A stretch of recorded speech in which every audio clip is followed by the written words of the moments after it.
श्री स्वामी समर्थ सर्वांना. ही क्लिप आहे रविवारची. आणि रविवार म्हणजे डब्याचं टेन्शन नाही, ना शाळेचं टेन्शन नाही, ना 8 वाजले ना 9 वाजले, आवरा असं काहीच नाही. आणि निवांत सगळं चाललं होतं. सकाळची सगळी कामं आटोपून पोह्याचा नाश्ता झाला. त्यानंतर मेथीचे धपाटे करणार होते. त्यासाठी ज्वारीचं पीठ घेतलं आणि जे काही बेसिक मसाले असतात तर ते घालून घेतले. हळद, हिरवी मिरची, लसूण आणि शेंगदाण्याचा कूट, जिरे पूड आणि ओवा हे सगळं साहित्य घातलं. आणि त्यानंतर मेथी बारीक चिरलेली घालून पीठ चुरून मेथीचे धपाटे मी थापायला घेतले होते.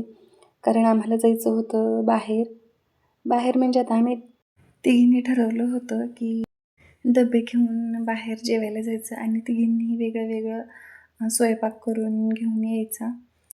आणि तिघींची फॅमिली म्हणजे सोबतच जाणार होतं ते एकत्र आणि तिथे बसून डबे खायचे. आणि मुलांनाही थोडंसं बाहेर नेल्याचं फील येईल म्हणून मग निघालो होतो आम्ही बाहेर.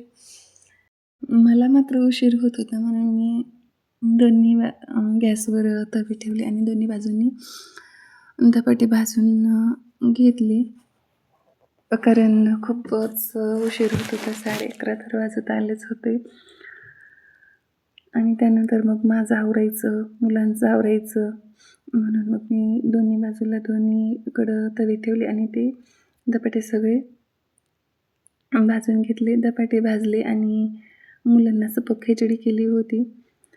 मुलांचं कसं असतं, हे नाही खायचं ते नाही खायचं. मग म्हटलं चला सपक खिचडी करावी आणि ती सुद्धा घेतली. सगळं जे काही केलेलं होतं ते बांधून घेतले. धपाटे, खिचडी, परत लोणचे, चटण्या हे सगळं बांधून घेतलं. आणि धपाट्यासोबत खायला दही घेतलं. ते सगळं मी एके ठिकाणी एकत्र केलं कारण काही विसरणार नाही. त्यानंतर भांडी वगैरे घासून घेतली. भांडी घासून घेतल्याच्यानंतर एका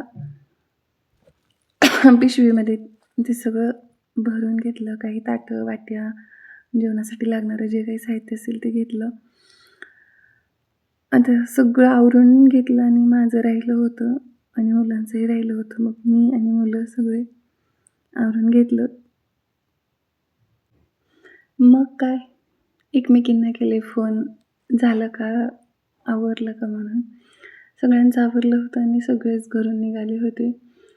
घरून निघायला तर 12:30 झालेच होते आणि ऊन तर झालंच होतं. आता आम्ही जिथं जातो आहे हे आहे सिमुरगव्हाण म्हणून गाव आहे आणि तिथे आहे नरेंद्र महाराजांचा मठ. आता इथे आम्ही तिघीजणी आलो. त्याच्यातली एक जण दत्त जयंतीच्या दिवशी खूप मोठी यात्रा असते म्हणून ती येऊन गेली होती आणि आम्ही दोघीजणी पहिल्यांदाच इथे येत होतो. छान होता आजूबाजूचा परिसर, हे सगळं. मंदिरही खूप छान होतं.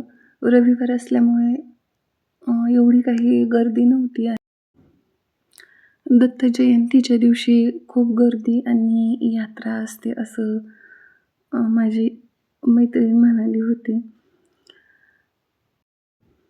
मंदिरात शांतता असल्यामुळे छान दर्शन वगैरे झालं.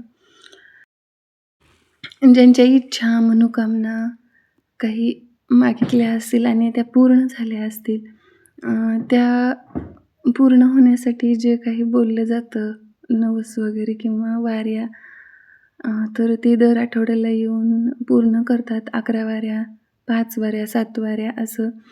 म्हणजे 7 गुरुवार, 5 गुरुवार, 11 गुरुवार असं दर गुरुवारी येऊन इथे दर्शन वगैरे घेतात असं म्हटली होती माझी मैत्रीण. पण मला काही इतकी माहिती नाही. पाठीमागे गाभाऱ्यामध्ये दत्तात्रेयांची मूर्ती आणि समोर गादीवर नरेंद्र स्वामीजींचा फोटो आणि पादुका आहे. दर्शन वगैरे झाले. त्यानंतर तिघींनीही आम्ही डबे वगैरे सगळ्यांनी मिळून खाल्ले. थोडं ऊन उतरल्याच्या नंतर परत निघालो घरी.